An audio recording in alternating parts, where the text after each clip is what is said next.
Hello everyone, আসসালামু আলাইকুম। কেমন আছেন সবাই? আলহামদুলিল্লাহ, আমিও ভালো আছি। তো আজকে আমরা রান্না করব শুটকি মাছ দিয়ে আলু বেগুন ভাজি করব। তো শুটকি মাছ মরিচ পেঁয়াজ রসুন একসাথে ভেজে নেব ভালো করে। এভাবে রান্না করলে কিন্তু অনেক সুন্দর হয়। আসলে কি মাটি চুলা রান্নার স্বাদই আলাদা হয়, গ্যাস হোক আর ইন্ডাকশনে চুলা হোক, হচ্ছে মাটি চুলা রান্নার স্বাদটা বেশি হয়।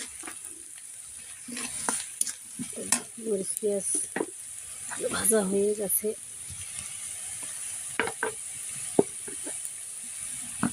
এখন দিয়ে দেব স্বাদ মতো লবণ,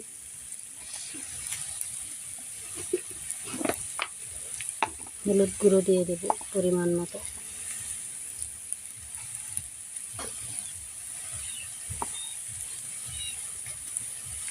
মশলার গুঁড়ো দিয়ে দেবো 1 চামচ।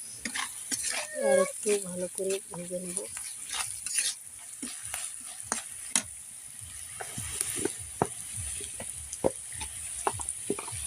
ভাজা হয়ে গেছে, এখন দিয়ে দেব আলু বেগুন। এভাবে ভাজি করলে কিন্তু অনেক সুন্দর হয়, ভাজিটা নরম নরম হবে, খেতেও ভালো লাগে।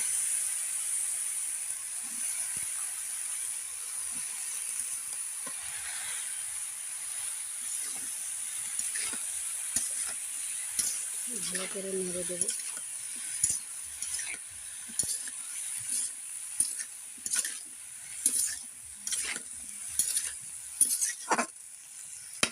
ঢাকনা দিয়ে ঢেকে রাখবো 5-7 মিনিটের জন্য।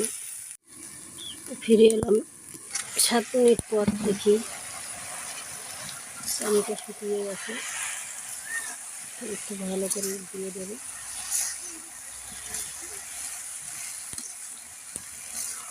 আলু বেগুন কিন্তু সিদ্ধ হয়ে গেছে,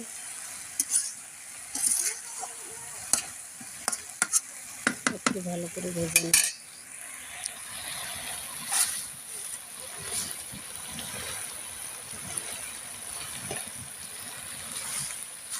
এভাবে ভেজা ভেজা বেগুন আলু শুটকি দিয়ে ভালো ভাজি করলে কিন্তু অনেক সুন্দর হয়,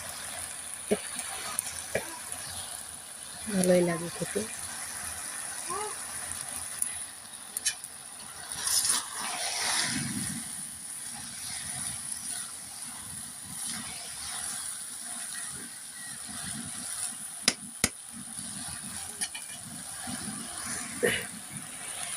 আমার রান্নাটা কিন্তু প্রায় হয়ে গেছে।